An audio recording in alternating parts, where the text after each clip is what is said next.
Hello and welcome to the Worst Movie Ever Made, an experimental movie podcast designed with one thing in mind: to find the worst movie ever made. I'm your host, Chris Hockman. I'm joined by my co-host and film mad scientist, Rob Scucci and Bob Hassick. Hey guys, how are you and why are we doing Stone Cold? I feel great because I feel like we've seen this movie before, Oh, yeah. somewhat recently, and you guys will understand as we get into the granular details. But for now, Bob, I believe you're the resident describe the movie guy now. Yeah. Bob's We're bit gonna now. we're gonna try it out. Bob's bit, which is appropriate because Chris started off this whole alliteration thing, and I spent a study hall in high school for an entire year writing alliteration with my friend. Oh, perfect. And so I thought I'd start each movie description with a small alliteration. Okay. Love it. Okay. So the alliteration that describes the movie is a bunch of belligerent anti-black bikers are bullies with bullets. Wow. Perfect. All right. So speaking of these bullies with bullets, one of them kills a priest, and the bikers kill the sentencing judge, which makes no sense. And they Right. vow to kill the attorney general, while also engaging in like other illegal activity and have apparent desire to take over Washington. Ultimately, It's looking, yeah, it looks it that way. seems. and I'm going to let Brian Bosworth's son finish this off, right? So in 2014, Bosworth's son, who was probably like a young, like preteen, Yeah. watched this movie for the first time and said, "Dad, you didn't really save anybody. Everybody died." That is so Yeah. true. Accurate. That's that. All right, All right. awesome. Let's throw it to YouTube. Okay. Welcome to YouTube, where the comment section is full of cancer-infested rats. It's a very dangerous snake. It'll kill anybody it comes in contact with. Okay, number one, Stone Cold makes Sons of Anarchy look like Little House on the Prairie. Number two, this movie is honestly freaking great. Number three, holy shit, how did Hollywood ever deny us a full-blown Stone Cold franchise? This Bosworth man should have been up there with McClane and Rambo. Next one's a call and response. So, great film, incredibly underrated. Some of the stunts in this film are absolutely insane. And then, I hope I don't ruin fact or no fact, but the reply to that is Craig Baxley was a veteran stunt guy, worked on Predator and dozens of 70s and 80s action TV shows. He knew how to put in the work.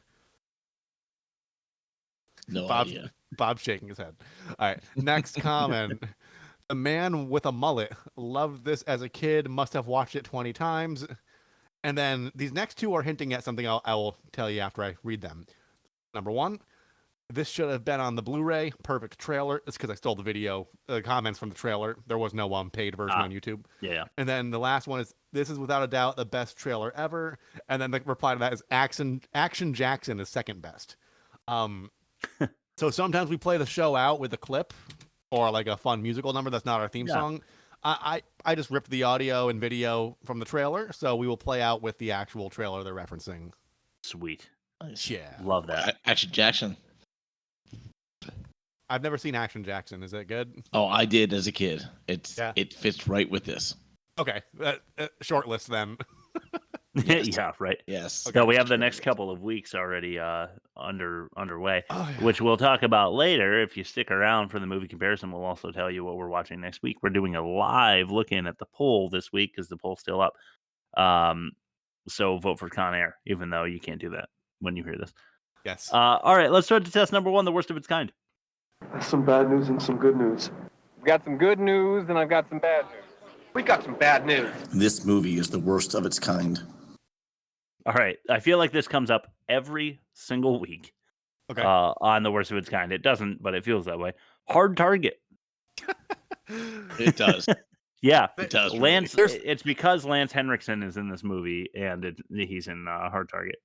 When we get to the catch-all, I'm foreshadowing here. There is a striking parallel between this movie and Hard Target. That's not what I was talking about earlier. There's also striking parallels we'll notice to other movies we've done recently, but you just wait. Yes, that is true. That came in with a 60. Above the Law with Steve Seagal. There's Oh. one we ought to do with 50. Trespass. That's Bill Paxton, Ice-T, and Ice Cube. Actually, a 70. I haven't even Never heard of it. They're Yeah. all I've never they're heard all of it. charismatic, so I can see that being good. I can see that being funny. Yeah. Ricochet with Denzel is 74. It's a good one. Yeah. And then Double Impact. This is one I want to do with JCVD and JCVD as his brother, both like secret agents or yes. something. Yeah. A 33 there, which is weird, and I'll tell you why in a minute. The average is 57.4. What did Stone Cold get? Based on YouTube and not my own personal opinion, 45. I'll go with Lucky 13. 33, just like Double Impact. So it's actually not the worst, but it is tied for the worst. So I don't really know how to. I just wrote it down as tied. A negative 24.4, not the worst score we've ever had, and I'll talk about why I think a little later. Let's throw it now to test number 2. Ain't that a pitch? So tell me the truth, Don, about Ratty. How's this stuff? Great. It's got 4 inches. 4 inches? That's not so hot. Yes, it is. I measured them from the ground up. Well, isn't that a pitch? All right, who's going first? I think I went first last. All right, I'll go first. Or else you want to go? Bob, you want to go? Sure, it's been a while. All right. And I won last week, so. Oh, that's fair. Winner first. All right. There once was a biker gang who were quite wily, and a disgraced cop who became the gang's assignee. The wicked whitewashed wayfarers, taking trouble to town with terrific terror and more boobs than hard ticket to Hawaii. Damn, Bob. I Strong like it. start. There were Strong quite a start. bunch. I mean, if Titscope got out of beta testing, we'd have it would break the counter. Yeah, well, I've got the Titscope score, actually. Okay. Save it for the catch-all, or are you going to say it right now? No, I'll say it right now. It's 14.5. There was a woman in the shower. You only saw one of her 2 boobs because it was a side profile. Okay. So we're not going to say 15 total pairs. We're going 14.5. Okay. Who goes next? I'll go next. I got this. Mullet Man teams up with a hypochondriac to take down a gang of bikers with shady contracts. Did this inspire... Sorry, I fucked up. Did this inspire Sons of Anarchy? Probably not, because a bunch of malarkey, but the explosions were pretty cool in the third act. That's true. Of which All right. there were many. Yeah. All right, I'll go. Joe Huff is John Stone, but that's just a lie. He's not a biker. He's really been a cop for life. He spies on the Brotherhood. Bikers up to no good, but he should be arrested for literally murdering this guy Ice. Yeah. They should. Yeah. Fair. All right, who are we going with this week? I'm gonna go with Bob again for Wicked Whitewashed Wayfarers. That clinched it Yeah, for I me. do feel like Bob's on a hot streak right now. I was going to go with Rob. Okay. All I'm right. gonna go. I'm gonna give Bob a 5 though, just to piss Chris off. Okay, Bob, what are you giving Rob? 4.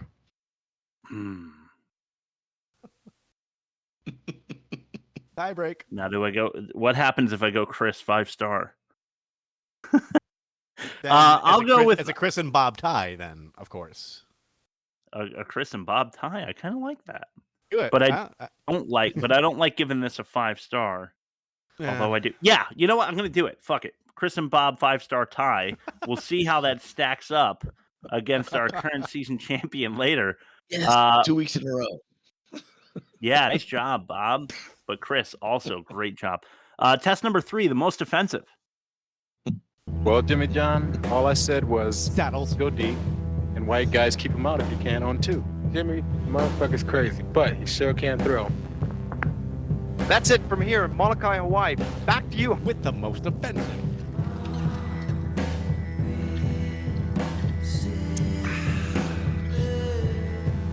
Hooray. All right, we're now doing the top 5 countdown, starting with number 5. Are we doing the sounds or are we not? No, because I gotta type your alliterations, and it's just too much fumbling on my end. Okay. 5. There you go. All right, wanton destruction of small business again rears Yeah. its ugly head. Oh, so much. Right. Yeah, we destroy. So when the hypochondriac cop and Joe Huff, who is John Stone, go into the biker bar Yeah. tit for tat. It's a Yeah. stripper bar. Yeah. They destroy like the bar, the Yeah. actual like liquor holding bar. But Yeah. also another one that I really like is when they're when John Stone is chasing down the drug truck that he just like gave away to the bad guys. Yeah. He shoots the trailer off of the cab on an 18-wheeler, and the trailer goes into a gas station and like it explodes. So he had no care for that. I mean, the gas stations are small businesses usually, right? I mean, they're owned by franchisees, I guess. Yeah. But yeah, Totally. But that poor family had their entire gas station destroyed because he just decided that that's how that was going to go down. Yep. Number 4, creating commandos and capping them. These poor dudes, they're like on the border. Yeah, they're on the border from like one state to another, and they're just trying to see the bikers' papers, and they knock them out or whatever, and then put them in crates, and then bring them back to their like, their stronghold, so to speak, and they shoot them to death in the crates, making you wonder why they didn't just shoot them at the border. I don't really know, because like they end up showing the police what they did anyway, so they might as well just left the bodies where they were. So. But for no real reason. Lots of unnecessary stuff. Yeah, just to make them more evil, I guess. Makes it look. It's the same reason there was a tanning bed, and I still know what you did last summer. Is like they want to use this thing because it's cool, but they have to shoehorn it in because it doesn't make any logical sense. Yeah, there's no reason. Number 3, and I mentioned this in my pitch, but putting ice on ice by pushing him into a person's Plymouth. So ice is ice. Ice is what's his face? Forsyth. William Forsyth, thank you. And he is the like biker who doesn't trust John Stone for good reason, because he thinks John's a cop and John is a cop, and he's racing back with evidence that to their stronghold by bike, and John is chasing him down, literally bumps into his bike and pushes him into a pedestrian's car. Yep. What is that? Can you guys hear that? No? Okay, good. Anyway, his bike rides right into a person's car and explodes. So what happened to that person? I don't know, but John should have been immediately taken off the case for murder. Yeah. There's no way the police don't know about it. There was somebody whose car was totaled in the process, and they might have been injured as well. Yep. All right, here we get real serious here with number 2. Okay. Prostitution. Yeah. Yeah. And this is unwilling as well. It's not like the old ladies in the biker gang are cool with it. There are numerous occasions where they're just passed around, which maybe that does happen in biker circles, but you don't have to show it in this movie. Mm-hmm. John gets in his in his van or whatever they brings to the rally. Yeah. And the bikers are in his van, and the chains his old lady is in the van, and he's just like, I'm gonna leave her with you to like, do whatever you want with. Slap her titties around. Yeah. Right. Slap her titties around, yeah. And and the guy Tool, who is a biker, who got like blown up via grenade, is then offered a old lady at the hospital as well. Yeah. And he's like not even in good shape, and she's grossed out and stuff. And still, Chains is like, go ahead, slap her titties around. It's just weird, and bad. It's all bad. But nothing compares to number 1, what I have down here: neo-Nazi biker brotherhood. Yeah. I don't know if you guys caught this, but they're going through the camp, and there's Nazi flags up. Yes, there are. Yeah. Why? Yeah. Again, just to level up the evil. It's like scaffolding to the most evil biker gang you can make. It's the Brotherhood. I'm just going from memory. The Aryan Brotherhood? Yeah. Yes. I'm just going from memory, but like I feel like present day and in the 80s, the antagonists were always Russian. And I feel like there was like a 3 or 4 year period where it was all Nazis or skinheads. Yeah, I feel like Nazis were like the fallback for every time there wasn't like Indiana Jones was Nazis. Yeah. Marvel. You know what I mean? Like anytime there's like a lull in like combined evil, like we're not gonna agree what's evil, so let's just say Nazis. We all know what Nazis. And then they had a change of heart and they're like, Nazis aren't so bad after all. Let's go back to the Russians. Yeah, right. Right. All right, that's our go ahead. I have a most offensive add-in. Good. Okay. So the U.S. Military Academy's Army football team had adopted the line, "God forgives, the Brotherhood doesn't." Yeah. As a team slogan for many years. because of this film. And guess what happened? The Academy officially removed the slogan only 4 years ago after learning the phrase originated with the Aryan Brotherhood. The Aryan Brotherhood, yeah. So I was right. You were right. Yeah. Yeah. Good job, Chris is right. Chris wins. Yeah, Chris wins. All right, so I'll write down that Chris wins the most offensive. Make sure you write down that Chris knows about the Aryan Brotherhood. Make sure you write that down. Chris knows. Chris. Well, that's just happenstance. Chris knows about everything. How do you stylize Aryan Brotherhood? Is that like capital A, lowercase b for Brotherhood, or is it all caps? I think it's CHRIS. Chris. Great. Awesome. All right. I see a future ad read. Speaking of which, let's throw it to Rob's ad read. Rob can sell you anything from Kinky sex to the midgets and the wimps. In Rob's ad read. All right, let's hear this. Bob, it's you today. Bob's reading this week. I just pulled it up. Okay. Yeah, it's a cold reading. I sent it to Bob right before the show. Okay. Today's episode of The Worst Movie Ever Made is brought to you by the Disney Pixar's new coming-of-age movie, Little Sneaky Poopy Man. Join Atticus and the rest of his family as they fish a behemoth bunghole blast out of the bathtub with the same slotted spoon that they use to stir their chili with, and curse the very turd that has forsaken them. But this isn't any ordinary turd, for it has a super enchantment powers by the likes of which the world has never seen. Little Sneaky Poopy Man will one cheek sneak its way into your heart. But be careful, because this powerful little butt blossom packs a punch and will take your breath away. Sorry, I enunciated incorrectly. It'll take your breath away.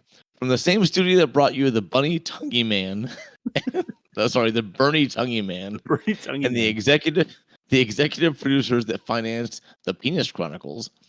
Little Sneaky Poopy Man will bring a tear to your eye and make you question God's existence as you sink into the bubble bath and realize that you forgot to scrape the residue from underneath your decorative whale-shaped bath mat.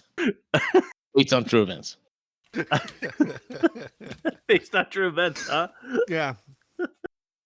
Oh, thank you for that, Bob. I can't wait to go see that. If we're lucky, I have photographic evidence of the true events. And I will not upload it to our site. Yeah, let's not yet. Not until the crowds demand it. Yeah. Because Disney and Pixar and Marvel and all those are the same now, it's going to come out with the Marvels or whatever that last movie Rob's going to watch is. There'll be a trailer, so don't worry. Yeah, I do expect that to be a tub of shit. The infinity dump. Yeah. Rob, did we get a release date for that one? Yeah, Christmas Day. Okay, got it. Yeah. All right, let's throw it to test number 4, the worst dialogue. Where the hell did that snake come from? You believe up through the toilet? Just when you thought it was safe to take a pee. That's really bad dialogue. His delivery is unbelievable too. Yeah. Just when you thought it was safe to take a pee. Mm-hmm. All right, this escalates.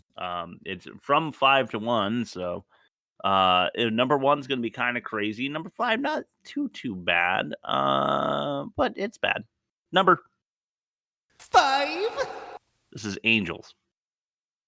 Hey, whoa, we're out. Pick us up. Shut up. Guess who, buddy? Angels don't die. Everybody bail. You're on your own. Damn, motherfucker! Nobody move! Don't nobody move!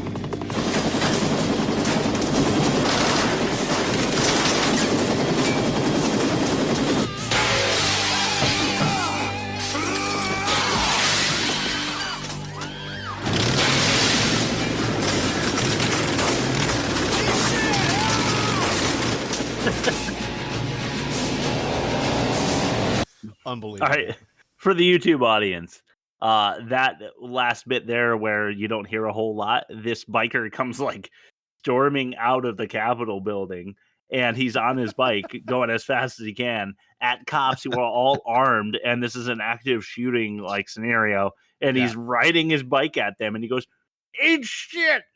He gets shot, falls off his bike, which is twice that you see some really ridiculous suicide this way. Yeah. We'll actually check out the other, but for now we're going to go to number 4.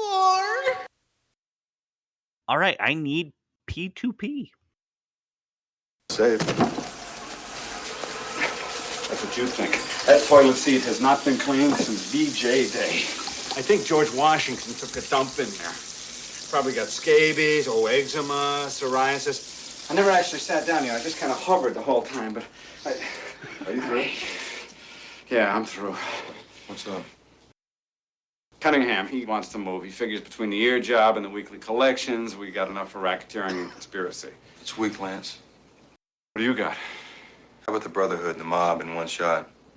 Ooh. Look, I'm gonna need 3 dozen drums of P2P, transportation, and an agent who's got balls enough to pull it off. Oh, yeah? P2P. Fries come with that shake? How about a witness to close the case? Who's your witness? Chain's old lady. I'm fucking her. I need a few days to nail her down. But I'll Chain's get her. old lady.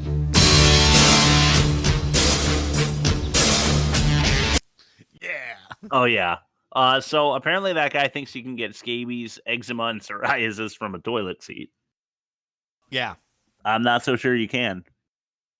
Maybe scabies, but the other ones are like... It is pre-internet, so give him credit. Yeah, maybe scabies. I like that. Can we go right up? Maybe scabies. Maybe scabies. Yeah. Maybe scabies. There you go. But I also love when John is like, or Joe, or whoever the fuck he is like, it's weak, Lance, because he totally wants to still be a biker. Yeah.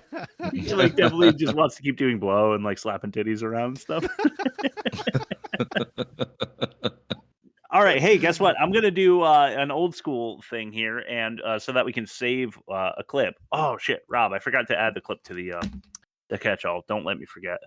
I'm gonna write it down right now. Clip. I don't remember what it's called though, but you will. Anyway, I'm going to read the third one. I'm not gonna do.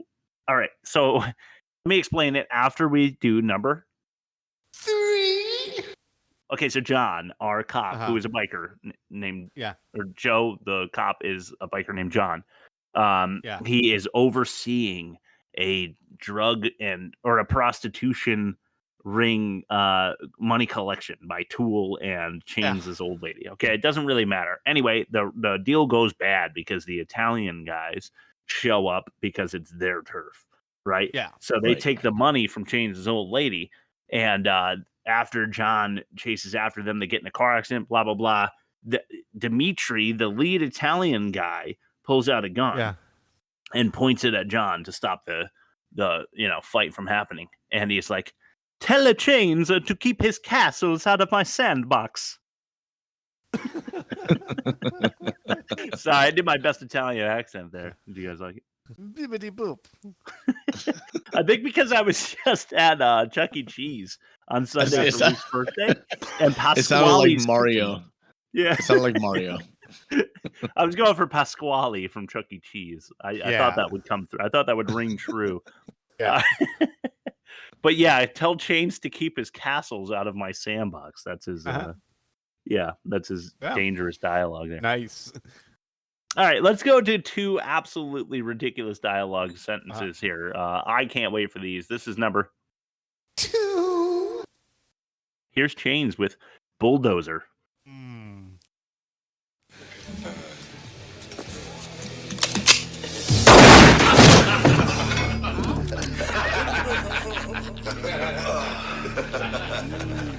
Guess it worked. Oh, Chains, my man. I said don't ever play games with Chains. Your man!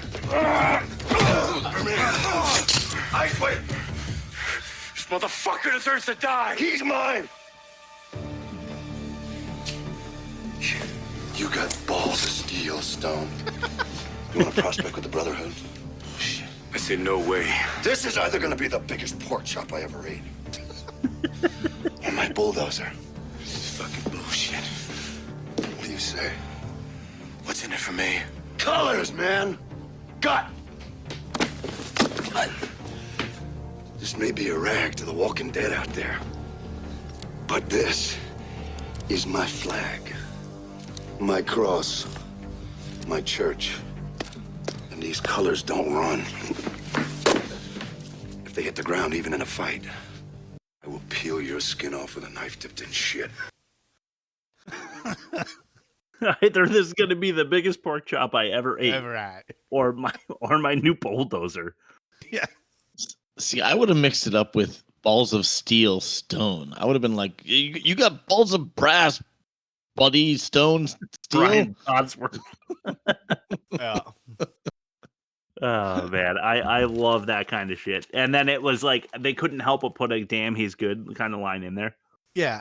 And it's like, You got I feel like when they were punching up the script, like they just like, this is pretty cool, but like they looked up like, I don't know, in like an encyclopedia, like what's a list of like menacing and badass ways to like talk about your pride? Like, these colors don't run, motherfucker. It's just so fucking stupid. Yeah, that's the other thing. I'm glad you said that. Like, he's like, what's in it for me? And he's like, this is my temple. These are my boys. You can have that. Like, yeah. No, I'm good. Yeah. I don't feel like risking my life to wear that vest, but yeah, I don't know. Some people do, I guess. As bad as that was, let's go to number 1, Daddy.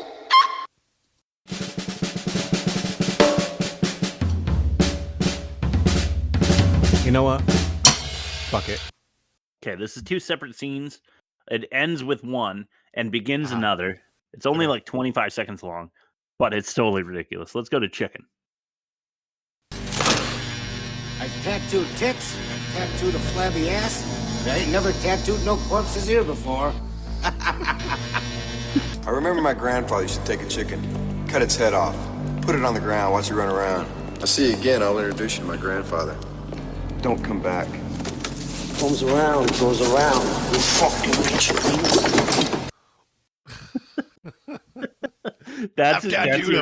I've tattooed a flabby ass. Titties. I ain't never tattooed no corpse's ear. And then to threaten the guy so that he can come back and rat on the cop, like to the bikers. He's like, yeah, my grandfather used to cut a chicken's head off and put it down on the ground and watch it around. You come back, I'm gonna introduce you to my grandfather. You know what Oh would have been shit! I better not come back. You know what would have been more badass of a delivery? What? Hey, if you come back around, I'm gonna saw your fucking head off. Yeah, exactly. The end. You don't need like some folksy story about your grandpa. Just make the threat. Like, yeah, and how old? I mean, this guy's like 35. How old is grandpa at this point? If he's still kicking, Yeah. Right. All right. Let's start to test number 5. Bob, it's back to you with the worst production. All right, everybody. That was a great production. Let's Good job, everybody. Ship it off to the distributor. Let's get this premiere ready, guys. We did it. In a pig's ass. Oh. Saying a pig's ass? Yeah. The worst production. Okay, I think you'll agree with this, but I kind of went on my own opinion on this one. I said inconsistent and incorrect sound logic / sound design. Yeah. So like motorcycle sounds in general kind of drown everything else out, right? Mhm. So Yeah. every scene where there's motorcycles revving up, which is, I'll say, 50% of the movie. Yeah. Like everything else, you can't hear anything. Let's add up like the gunshots, bites, helicopter sounds, crowded bar, the state capitol riot. Yeah.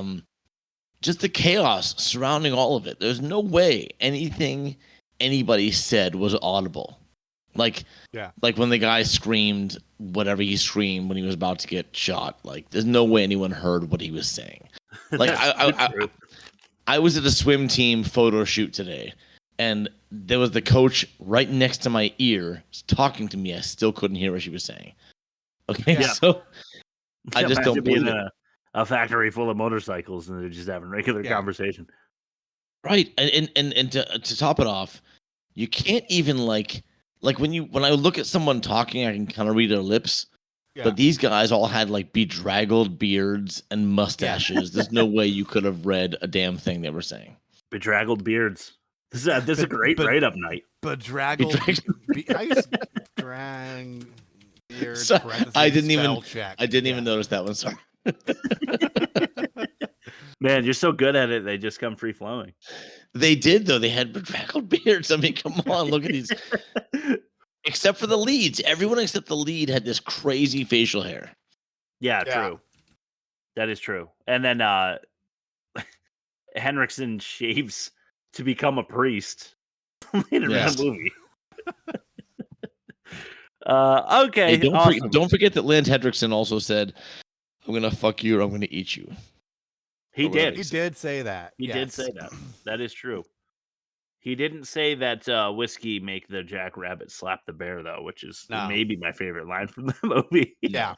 That was Hard Target. Where do they find Hard Target anyway, Rob? www.theworstmovieevermade.com. You can find our regular audio episodes on Wednesdays. The YouTube version comes out on Sundays. You can find our social media. You can email us. You can vote on polls. You can watch movie trailers. www.theworstmovieevermade.com. Hell yeah, Rob. Never forget. Never forget. No. Bob, I love when your worst production is something we haven't covered.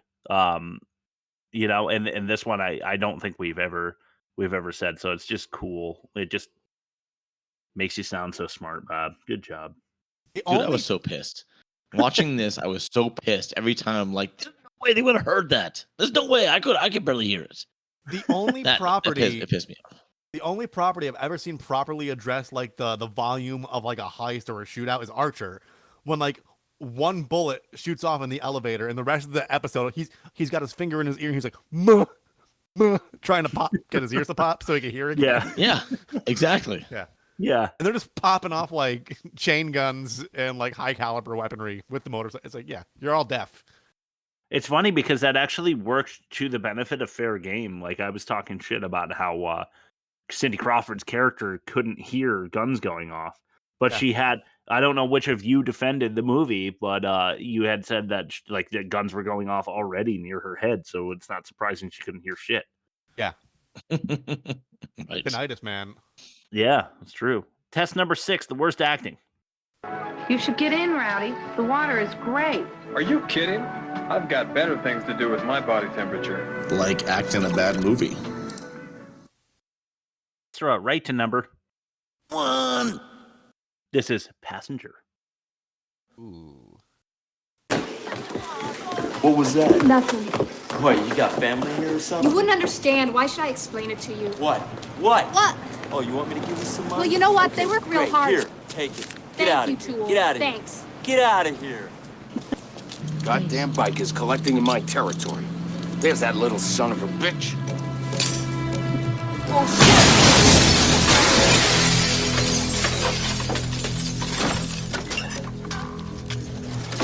Stupid lady tried to hold back a couple of hundred. Brothers would eat her.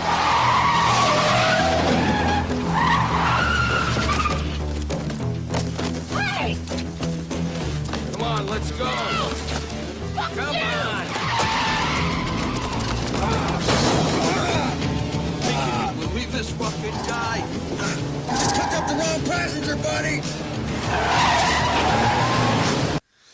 I hate to say it. The soundtrack, like just like the bumper music is Yeah. like It's tight, man. It's dated, but like, Yes. we've been collectively nodding our heads. Yeah, while these yeah, clips we are have been playing the enjoying it, I entire think. time. Yeah, for sure.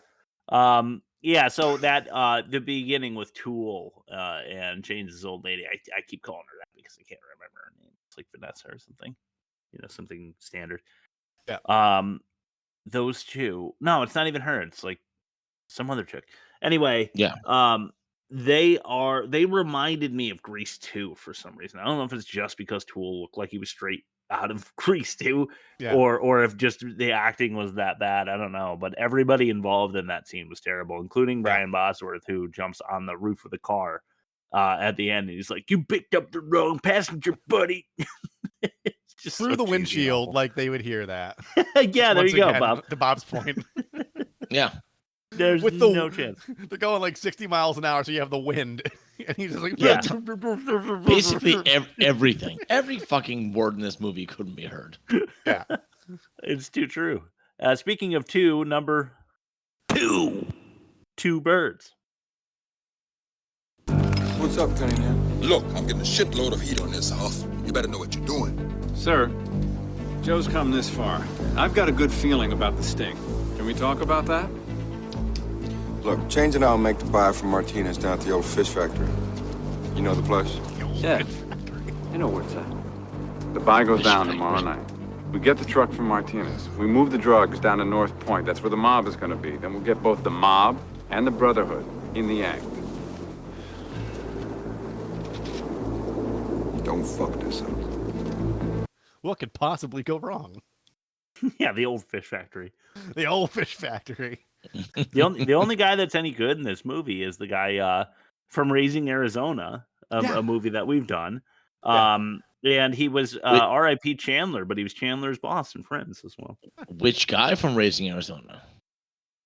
Not William Because Forsythe. William Forsythe was always in. Yes. In The Not one that William looks Forsythe. like Bert from Bert and Ernie, but with a polo. Right? Yeah. That's too good. All right, number 3 here. Oh, number 3 with respect. I clip this. It's crazy fast, but it's just so funny. This is new. The acting's bad, but it's not even why I clipped it. I just had to have it. This is Die.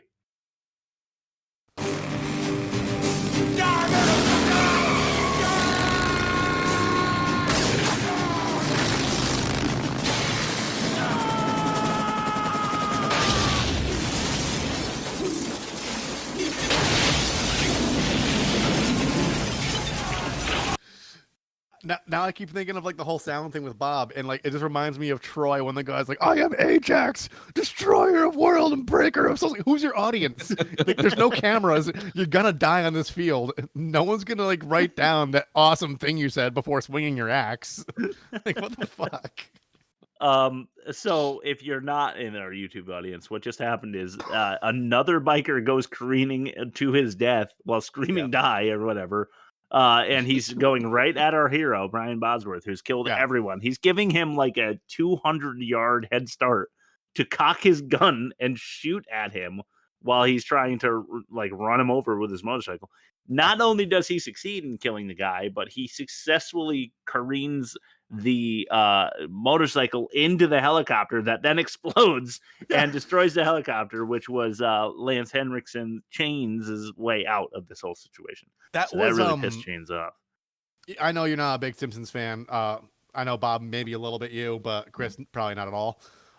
There's a character named Hans Moleman. He's like a 97-year-old, like tiny ass dude with like he's all wrinkly. Yeah, Moleman. Yeah.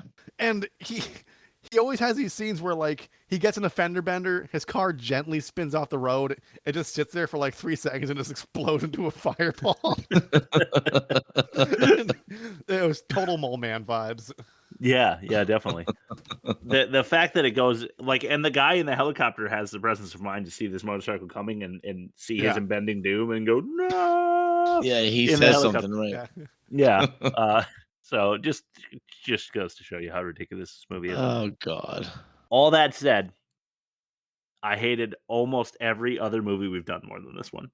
I'm just gonna put it out there. I would watch this movie again. No, no problem. I'm gonna revisit what you just said in the catch-all because I'll get to it later. It's an Okay. action movie. It's an action movie from the early '90s. Like can't really fault it for being a product of what it's supposed to be. You know. Yeah. Man, I thought it was fun. Let's throw it to fact or no fact. Wait, we have one more clip. Oh, do we? What is it called? Is it a catch-all clip? Target practice. Yeah, that's catch-all. Okay. Oh, yeah. I had an extra one for my extra play out at the end. My bad, Chris. Gotcha. My Yeah, bad. Okay. we'll do that one in catch-all for sure. All right. So fact or no fact? Yes. All right. Confucius say, man with deadly hands must be very careful while slapping on aftershave.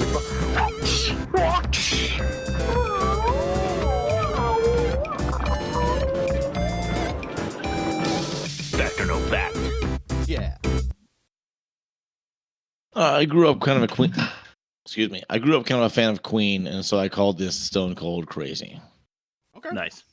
Like it. We're looking for the lie. I have 5 things and 4 facts and 1 lie about the movie Stone Cold.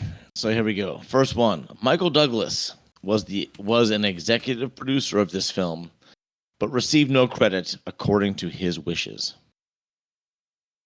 Okay. Second one: the original working title of this movie was One Tough Bastard. Yeah. Okay. Third thing: Brian Bosworth has said in an interview, and he's a keen biker, that he had built the bike that his character rides in and suggested that be used instead because he was more comfortable with it. Huh. Okay. Third one. This is the fourth one. In this bar scene where Joe meets Ice, this is like early on in the movie. Yeah. The band performs the same song that's in Under Siege as Erica Laniak pops out of the birthday cake and surprises Steven Seagal. Oh. Shit. And the fifth one. The background song playing during the scene in which Bosworth's character makes breakfast for his pet lizard is a rare single by the then unknown Sheryl Crow. Fuck, Bob, you really. I tried to find some even-keeled facts to match with the lie. Go for it. Love it. I believe the Michael Douglas one because he was pretty well established at that point, or like, if not like superstar, like like upper mid tier, probably still taking like doing producer jobs before like just like deviating to whatever. I could see that, and I could also see like he's got a pretty exceptional filmography, so I could see why he wouldn't want this skid mark on it. Original working title was One Tough Bastard. I mean, he's a wrestler, right? Like, and He's a football player. Football player. Maybe I'm thinking you're not Hulk that far Hogan. off. Maybe I'm thinking Hulk Hogan. Yeah, you're not that far off. What was the whole Hogan movie we did? No Holds Barred. I was thinking, I got to do more Hogan, man. There's more Hogan out there. We got to do more Hogan. Oh, no way. Okay. The Nanny, Mr. Nanny. Yeah, and Suburban Commando. Yeah. Oh, right. With Christopher Lloyd. Ooh. Bosworth said in interviews he's a keen biker, built a bike for his character and used it instead. I mean, if you ride every day and the crew makes you ride something different, like I could see why he would want his own vehicle. So I mean, that's not far-fetched. Yeah. The band performs the same song that's in Under Siege. I could see that. They came out around the same time. It was probably just like a band trying to break through, going like, "Hey, if both films will license it, maybe that's probably our only payday we're ever gonna see." And Sheryl Crow. I don't remember. It could be Sheryl Crow. I'm gonna say the lie. Just I don't know.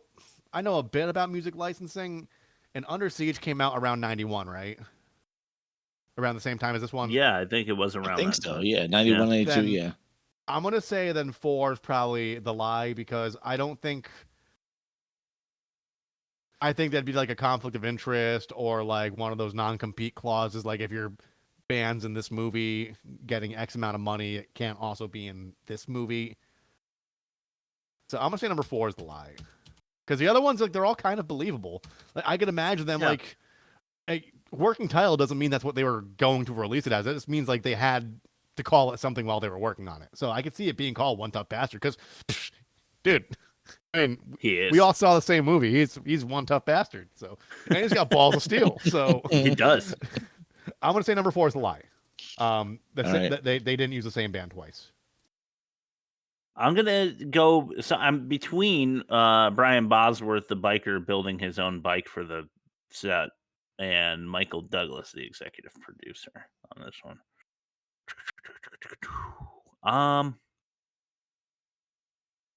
Man, I'm trying to get a look at Bob here. Okay, number 3. I'm considering. Okay. I'm also thinking about number 1. If you want a close up of Chris's eyeball, go to www.theworstmovieevermade.com. I was doing a red herring pointing to number 4, but it is not number 4 because that's what. Nice. Okay. All right. Well, that gave me all I needed to know. I'm going number 3. I saw it in Bob's eyes. Okay. All right. So I already told you that Rob's was wrong. It was the same song from Under Siege. Rats. Which is awesome because we did Under Siege, Rob. Where did we find that episode? www.theworstmovieevermade.com. Email us, you cowards. Perfect. Okay.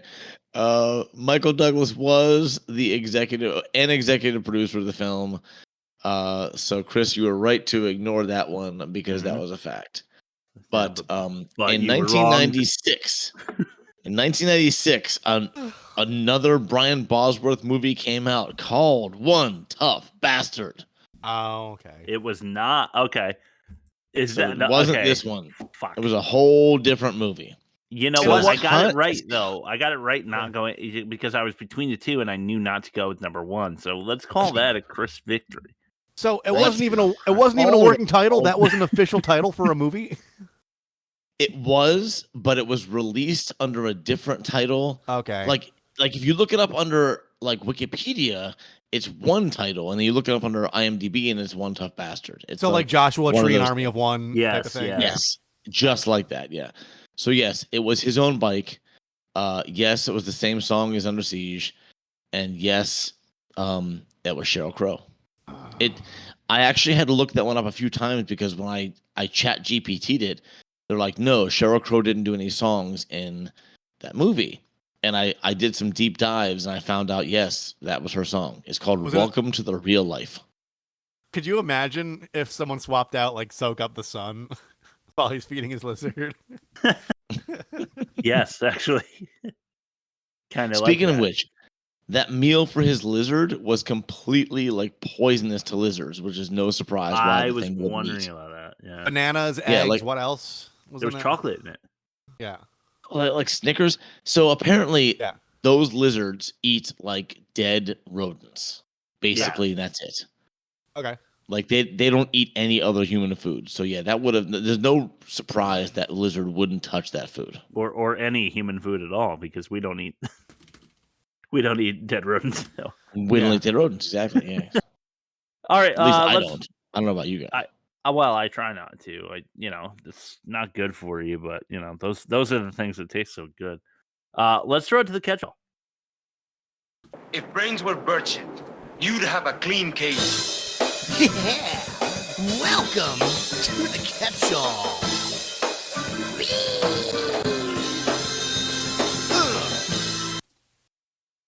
Another grocery store. Oh, we're doing a round robin? Yep. Cool. Yeah, I think we should always start with Chris, though. Okay. Another grocery store shoot 'em up for opening. Yep. That was like in Cobra. Exactly like Cobra. And it was beat for beat with the I'm gonna throw a decoy beer to distract the gunman. Yep. Yeah. Yes. Took him out, no problem, insulting them the whole way through. It's just it was Cobra again. Yeah. All right. So go ahead. You want to go for you go next, Bob. I'm counting something real quick. I'm gonna say along the same scene, ammo isn't cheap. putting that many rounds of bullets into a shelf full of crackers is just unwise. Yeah. Love that. Okay. I was just confirming my number. Surprisingly low kill count. Huh, yeah. According to cinemorgue.fandom.com, 20 deaths, 19 males, 1 female. The female being Nancy. Yeah. Oh, Nancy. Right. Yeah. But like these are all like they mostly have character names. So I'm wondering if they're not counting like the collateral damage. Because I could have sworn like Yeah, how many people died in the courtroom? Yeah. Right. They're saying 20 deaths. So I'll fact check that, but that's what cinemorgue.fandom.com. That seems like a very reliable source. It does. Cinemorgue. Almost as reliable as Titscope. Yeah, exactly. But not as reliable. So it's back to me, yeah? Yeah. What's with the fucking biker Olympics? There's there was like a bar fight, but it's a round sandbag, like a sandbag pit, and it's just one guy kicking the shit out of a whole bunch of other people. Yeah. And then they had people shooting at each other, which we'll get to in a minute. So I'm gonna leave that alone. But they also have like hold on to this rope and be dragged by a biker. If you can do it for longer than another biker, then you win. Bragging rights or whatever. Yeah. Biker Olympics. Okay.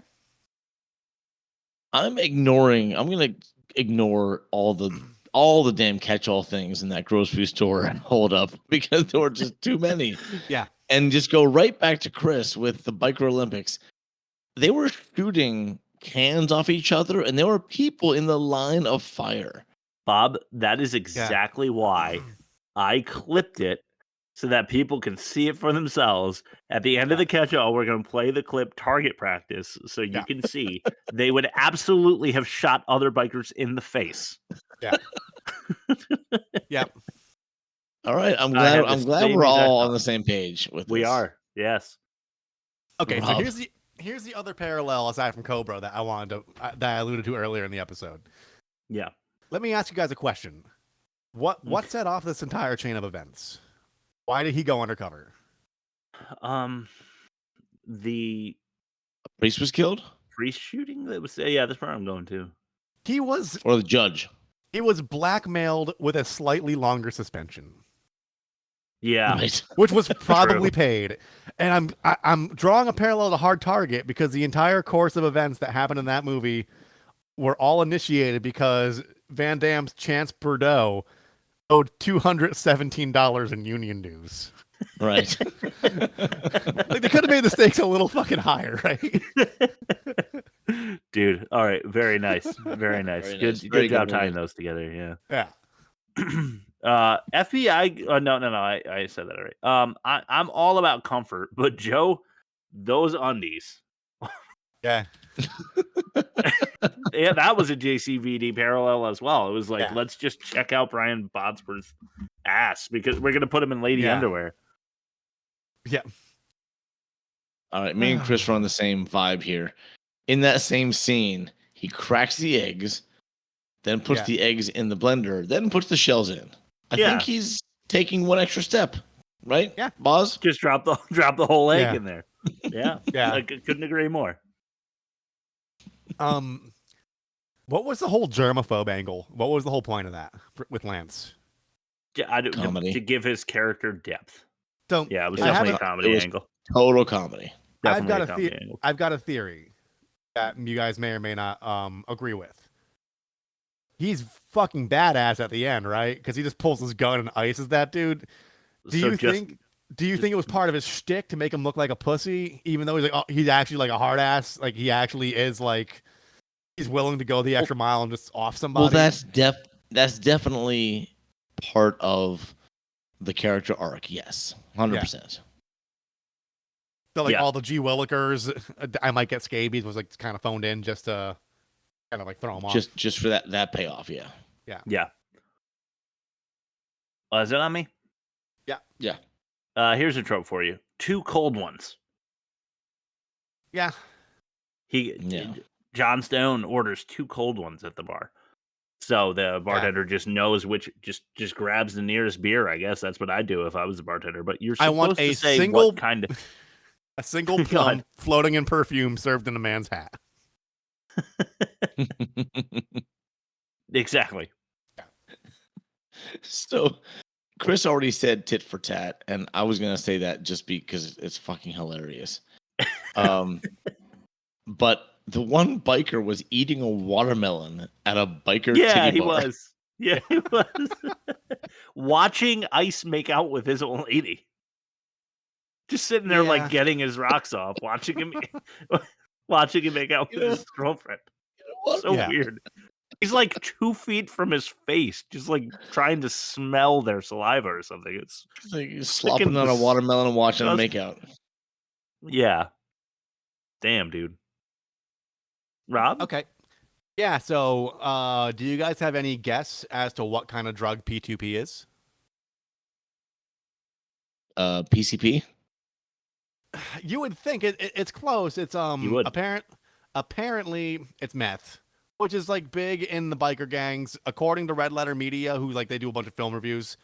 Yeah. It's they mentioned it in Breaking Bad as well, one of the DEA agents. But my question is, when Stone is like trying to get 36 barrels, right? He wanted 3 dozen.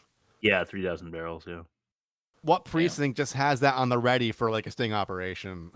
I was wondering that as well. Yeah, we yeah, happen yeah, to collect 3 dozen barrels of P2P, so lucky for you, we can P2P. hook that up. You're not going to believe this. We actually have it right here. John Stone shows up to the rally and just rolls right up to a race with Ice. Yeah. It was all set up, ready to go. Also, he arrived in a van, so his motorcycle must have been in the back of the van with all the other stuff. Yeah. No, he towed it. He had to tow a little. Did he? Okay. Trailer, yeah. Well, still, I didn't see him sign up for the the race tournament that they had. No, Yeah. it's just first come, first serve. Yeah, the Kawasaki. What am I going for? The Kawasaki Kumite tournament. Okay, sure. That's better than I could have come up with. Okay, so you mentioned Ice, right? The Ice is the William Forsythe. Yes. In the original script, everything his character was supposed to say was quotes from the Bible, and William Forsythe got a hold of that and said, "Fuck that! I'm not doing that. I need real lines." Yeah, that was the original script. That was Ice's entire character. Yeah, that's terrible. Huh. Yeah. Oh no. I just have a question actually for you guys. Yeah. Because I was saying this earlier. I don't really fault this movie too much, and to your point, Chris, I would definitely watch it again. Mm-hmm. It's because it's an early 90s action movie that's trying to like relive the late 80s glory days of action movies. It's not up there with Die Hard, but like you have Die Hard and like Predator up here, and then I feel like you have a bunch of shit down here, and I feel like Stone Cold was like somewhere like, yeah, like they're inherently corny movies. It's build up with shitty dialogue until the third act, and you're just like, that was fucking sick. I feel like it was paced properly. Yeah. It moves enough that I wasn't ever bored. So many of these movies, I'm just sitting around like, oh my god, when is it going to be over? I'm so sorry I'm making my audience watch this. But I was like, just like on Cobra, I was impressed with like, that was all practical effects. And they did have a motorcycle careen out of a building into a helicopter, which like, I don't know. Say what you will, I have a feeling like after wrapping that day of shooting, the director just like ripped a massive line of coke, and he was like, "Fucking yeah," you know. And I agree with him. I agree with him. Absolutely, Rob. I think so too. Oh, I love that we're always just like, yes, Rob, exactly, Rob. Because it's true. You believe it in your heart. This one, I totally agree. I've got more. I'm going to skip some. I've got a really good idea for the end of the catch-all before the clip. So I'm gonna skip ahead. How'd they prop Ice up like that for his funeral? His funeral on the pyre. How'd they prop him up? Yeah. Did they freeze him? The Giant fact they got his stick up his ass. the fact that they got his body at all was just like one of my catch-all things. Yeah, how did they just showed up to the scene of the crime and dragged the body off before the police got there? It just smacked away the coroner like, no, we got this. Yeah, this is ours. Yeah. Well, excuse me. Right before that, they transported the crated bodies in an ambulance with the bodies still in the crates. Yeah. Yes, it did. Yeah, they did. Excuse me. Still getting over a cold. Excuse me. And then as soon as they take them out of the ambulance, they uncrate them. I just thought that was hysterical. I was cracking up. I was laughing so hard when that happened. That is amazing. Where did they get the cadaver ear? Yeah, I don't know. It wasn't even in a profound state of decomposition. It had to look like a fresh kill. So they either got it off like a John Doe that had yet to be identified from that they're investigating, or they dug a fresh grave. He's like, I need a fish factory. I need an 18-wheeler. I need 3 dozen barrels of P2P and a human ear. And they're just so happens. I can get you a human ear by 3 p.m. with nail polish. With nail polish. Oh, shit. That's so good. Okay. Good things Chains didn't decide to shoot that truck driver cop in the head. Yeah. Just to be sure. Yeah. But he's an evil dude. Speaking of truck drivers, how many CDL licenses did they have in the Brotherhood and the extended? Every time someone had to jump in a truck, they just knew how to drive it. That wouldn't be me, man. Couldn't be me. Are you talking about the Aryan Brotherhood Cinematic Universe? Oh, that's got to go in. Put it in. Yeah. The ABCU. ABCU. Wow, that's great. Yeah. I think it's back to Rob now, yeah? Oh. I don't think Unless, Bob, that didn't count, the CDL comment. No, that was I had it written down. Okay. You know, counterpoint to that, though, is I would imagine they're all working class guys. So it's maybe there should have been a few more electricians in the mix, or plumbers. Yeah. But I kind of want to join a biker gang for just the aspect of getting fucked up and slapping titties, but not all the other stuff. And that's my final catch-all. It seems like when they're not trying to assassinate Congress and take over Washington, they have a pretty good time. Yeah, I think they do. You're right about that. Why would a priest have any interest in going into the courthouse? Maybe if they get the death penalty, he gives them their last rites, but that makes no sense because you get that before you die. You're executed. So I don't know. The only thing I can think of is that and I didn't think of this earlier, so I kind of wish I'm just saying it, although I shouldn't. The guy who is on trial for murder, he shot a minister or a priest or something, right? Ooh! I just thought of it. Right. Based on what Bob said about William Forsythe, maybe there was actually a tie-in to all the Bible quotes that were cut from the script. Maybe. Maybe. Yeah. That's not bad. Unlikely. Okay. I have a trope. Me too. Okay, go ahead. My trope is in the helicopter exposition.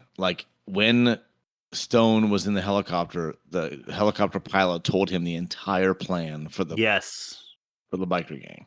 Yes, he did. It's just the bad guy monologuing when they shouldn't. It's a total 0 hour again. And there's unexplainable exploding cars. Those are my other tropes. Okay. But It's the Supreme Court presiding over the murder trial? I guess. The Supreme Court of the state. Okay, yeah, okay. Right. That's much better. That's much better. Go ahead, Bob. So the dope was destroyed. If you missed that part when the truck blew up, the witness is dead. The girl's dead. Yeah. Is there any case or just genocide on a mass scale? Like he saved no one. There was no solved crimes. He only fucked things up, and honestly, probably faster than they would have been fucked up otherwise. Yeah, true. Too true. And he didn't get the mob. There's no mob tie-in. None. Zero. So he got some of the bikers. Yeah. Killed them. But they also killed like a lot of innocent people in the process. Yeah. Yeah, lots. Including the entire Supreme Court.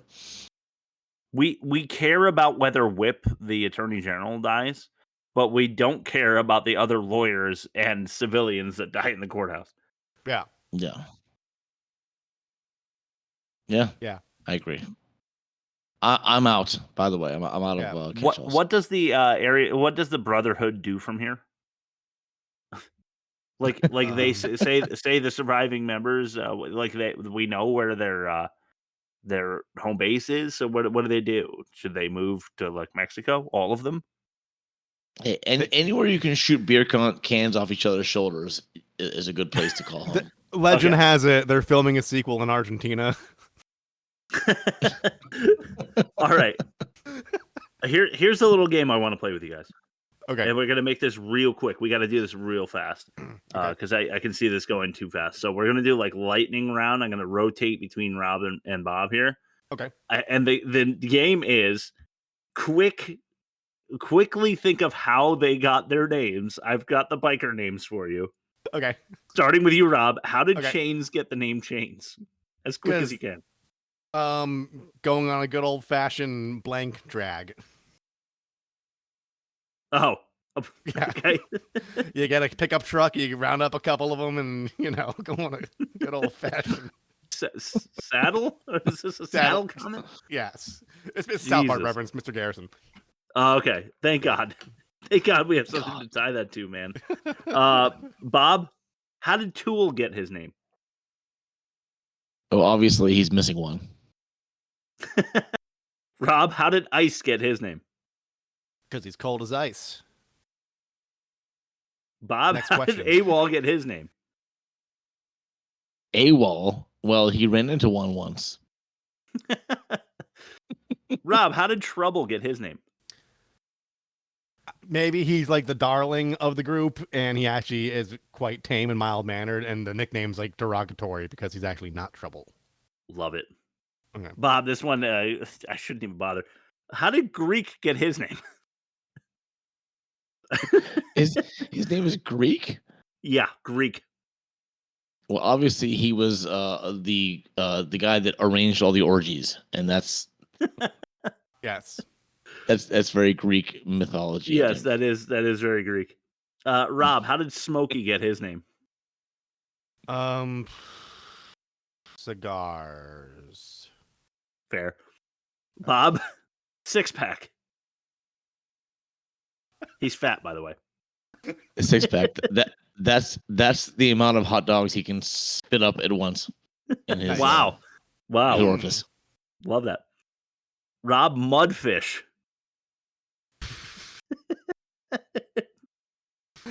He was on a cruise with Led Zeppelin in the 70s. Nice. Bob, Gut, G-U-T. He's not Gut. fat. Oh, he's not fat. Okay. No. Six Pack is, but Gut is not. He's got serious acid reflux. Nice. I was going to say he eats a lot of yogurt. Rob, One Eye.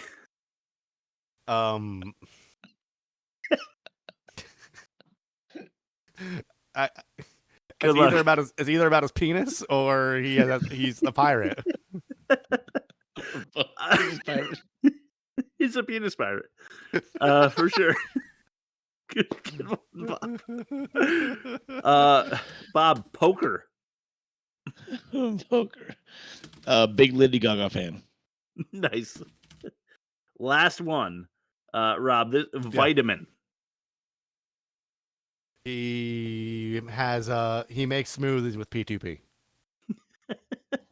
Yes. Very good. Okay, let's throw it to a clip. This is the last of the day, and then we'll throw it to Rob's Magic Marvel Corner. This is target practice. Okay.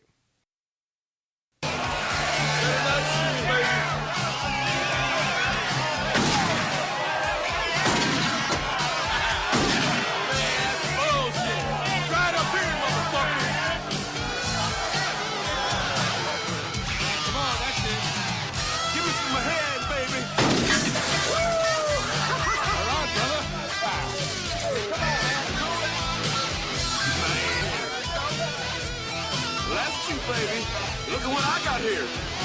Try that,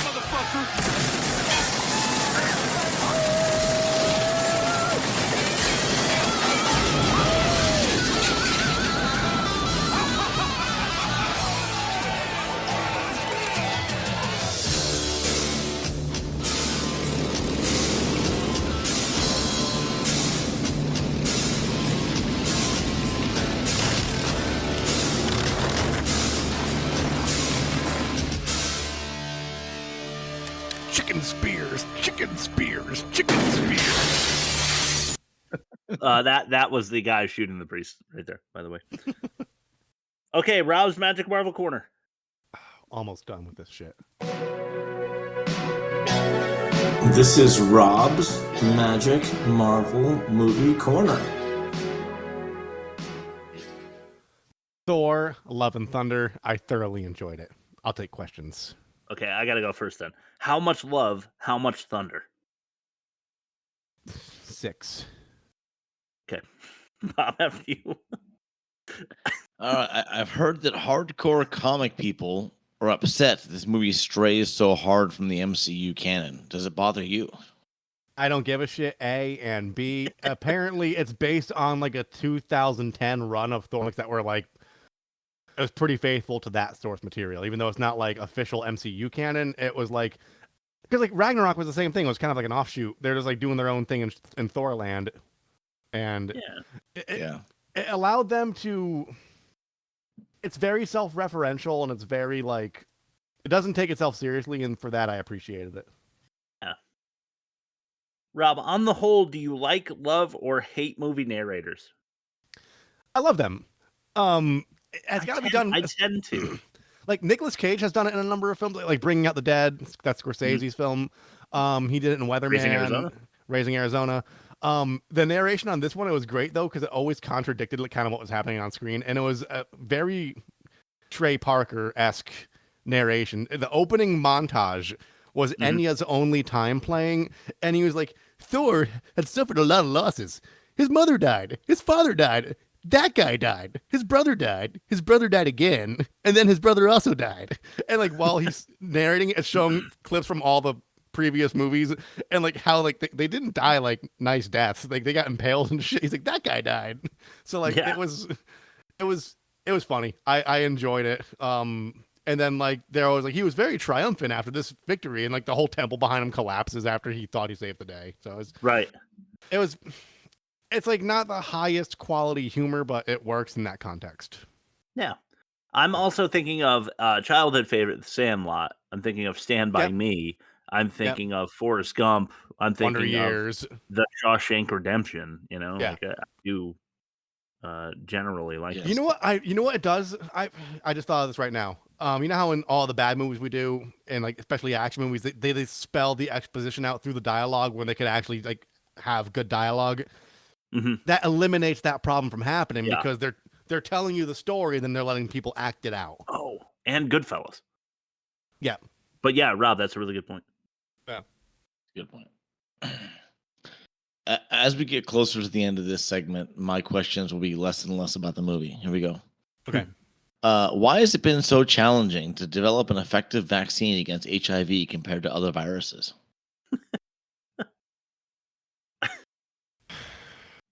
Government.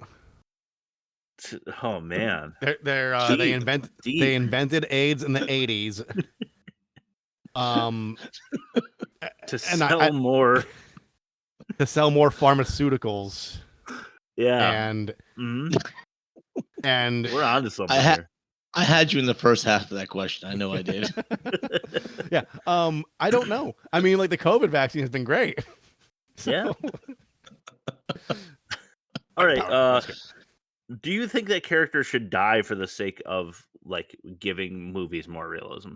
And this is a Love and Thunder, like aimed thing, but I mean in movies in general. Would you rather see more characters die in movies just to give it a more of a spark of like a reality to the story?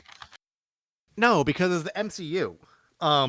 Yeah. There's not a single sliver of reality in any of these movies, Chris. Yeah, that's fair. That's fair. Yeah. There was like a doom sword that killed gods, and then they fly through a wormhole so they could like get drunk on meat and eat turkey legs. They do that. Yeah, that's true. Yeah. Is that it? All right. Yeah. I have a question for you. Sure. Because this crossed my mind as I was heading to the bathroom. Okay. If you're about to poop your pants, yeah, and you run to a public bathroom, only to find a person unconscious on the ground, would you poop your pants while doing CPR, or call 911 from the stall as you relieve yourself, or neither? I'd do the second thing, but I'd have it on speakerphone for comedic relief. They would never, dude, and that would be the right thing to do, I think. Yeah. Well, they would never believe you. They'd hang up. So it's a potential crime scene, and if you shit yourself and it like runs down your pant leg, that will like mess with the investigation. So like True. you would. So by shitting yourself, you're actually obstructing justice, and that makes you complicit or an accessory in the crime or a person of interest. Yeah, because your DNA is all over the place now. Yeah. God, my crime scene is ruined. There's shit everywhere. My father-in-law was a homicide detective. He used to talk about these smoked cigars and crime scenes to cover up the smell of the dead bodies. Yeah. I could just see them. I could just see them run Rob smoking cigars to cover up the smell of the shit in his pants.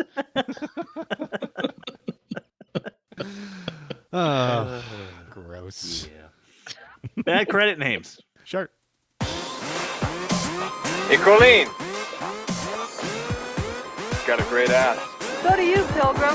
So do you, Pilgrim. So do you, Pilgrim. Bad credit names. All right, all the bikers. Okay. Zeon Keeter. Okay. Arabella Holzbog. She was Nancy, by the way. Yeah. Oh. Holzbog. Tony St. Clair Lilly. Mm-hmm. And Folkert Schmidt. Ew. Folkert Schmidt. All right. One word? Two Folkert and Schmidt. That should be one. Yeah, it should. Offensive minigame. I care for you a great deal. Trust me, Charlotte. You practically raped me last night. That was last night, Charlotte. This is today. Is something you might hear about in the offensive minigame. Exercising a foam demon or capping crated commandos. The second one, for sure. Yes, second one. Okay. Fucking over fish with freaky foam phantom or prostitution. The way they dealt with the prostitution / whoring out was pretty offensive. Yeah, I'm gonna agree with Bob on that one. Okay, let's go to the bonus anyway, and we'll flip it. Neo-Nazi no-gooders or absent-minded, anger-driven, actual physical fucking abuse on an angelic, already abused adolescent fucking abuse victim. That one. that one you just said. Let's just go with that one to make Chris happy. Because he worked really hard on that. Thank you. Here's your gold star, okay. Chris. Thank you. Stone Cold is more offensive. Let's see how else these two compare in our movie comparison. You can't kill the boogeyman. But you can compare the movies.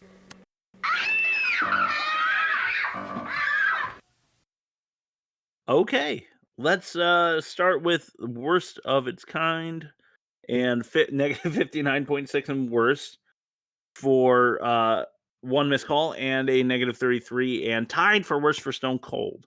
So one missed call takes that one. Bob and Chris tied with a 5. Great job, Chris. And we had a team 5-star. Are we calling that a wash? Yeah. Yeah. Okay, I agree to that. Sorry, I'm trying to set up our live looking on the poll.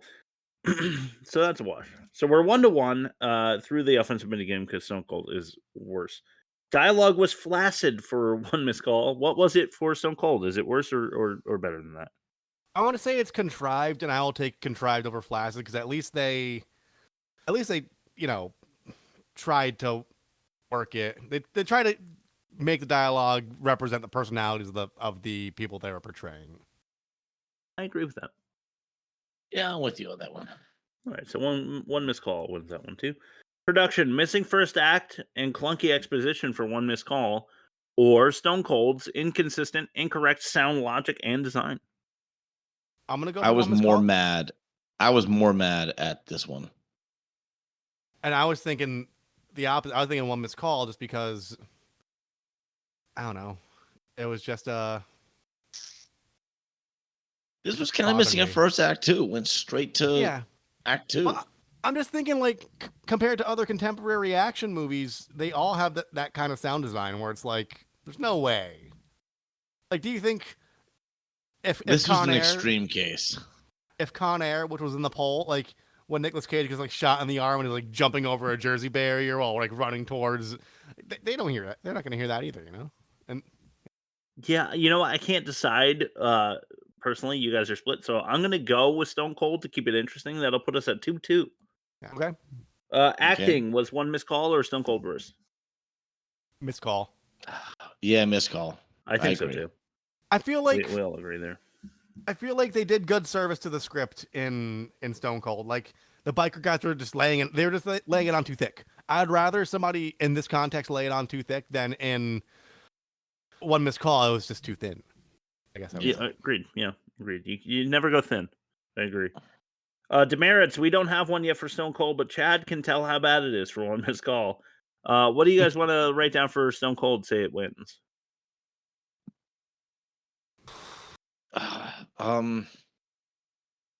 Overkill. Yeah. Overkill. So what's worse? Overkill. Overkill. Okay, that makes it really interesting. It's a 3-3 tie, so we got to pull back the pitch. I think we go with a team 5-star because we all made it really funny. Okay. And we all succeeded. And Rob, this week you were not included in the team win. I'm so sorry. I don't care.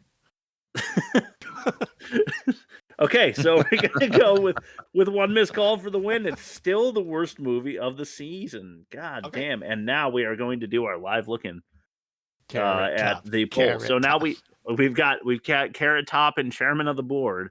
We've got First Kid with Sinbad, and we've got Con Air, Nicolas Cage. I can't believe how close Con Air and chairman of the board were last time we checked. 44% for chairman of the board. 18 votes, 17 for Con Air, and only 6 for First Kid. So Chris, you threw a curveball because Con Air is a great movie, and we're the worst movie ever made. It's great, but it's terrible. It's great, but it's we awful. We have to save that for our rebranding. Yes, definitely. Just throwing it out there, just it's alarming how jacked Carrot Top is. Yes, it is. Nowadays, I want to say during this movie he was not. He was still kind of lanky, I think, but like he's I think scary. So. He looks like Kathy Griffin. Yes, he does. Except he's hotter. Andy Dick, Dick, and Kathy Griffin. Yeah, baby. It's kind of gross. All right, well, I'm just gonna say my piece. Thank you so much for listening. Email us, you cowards. Check out our shit on all our socials, and I'm gonna let Rob do the rest of the plugging, and then have him throw it to Bob for his last word, and then we'll do the clip. Check us out at www.theworstmovieevermade.com. That's where you can find our podcast. That's where you can find the YouTube videos, the video version of the podcast. That's where you can find our social medias on TikTok and Instagram. We have polls that are interactive. We have movie trailers made by Bob every week to promote the episode. It's overall it's a darn hootin' hoedown hootenanny that you should definitely check out. Bob, last words. I'm going to go with Bedraggled Beards. Bedraggled Beards, I like it. Yeah, I love it. Okay, and this is the Stone Cold trailer, which has like It's like in the director's chair, testimonials, like talking about the movie, then showing clips from the movie. It's quite good. Here we go. All right, see you guys next week. Ladies and gentlemen, Mr. Brian Bosworth. You know, all my life people have had the wrong idea about me. I don't like cops who make up the rules as they go. They say I push things just a little too far. They accuse me of being insensitive. They basically say that I lack the ability to get along with others. So just to prove these people wrong, I decided to join a very exclusive and private club. Oh yes, it's very plush. And the membership, very select. And games, we play some games. A perfect place for me, wouldn't you think?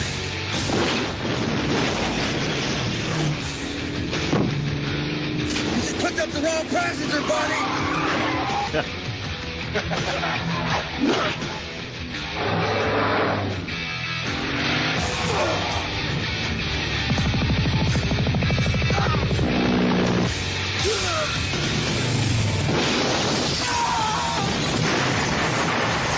Mr. Brian Bosworth requests the pleasure of your company. Stone Cold. Truly iconic.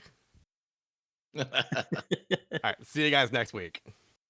See ya. Bye, Jelly School. Bye, Jelly School.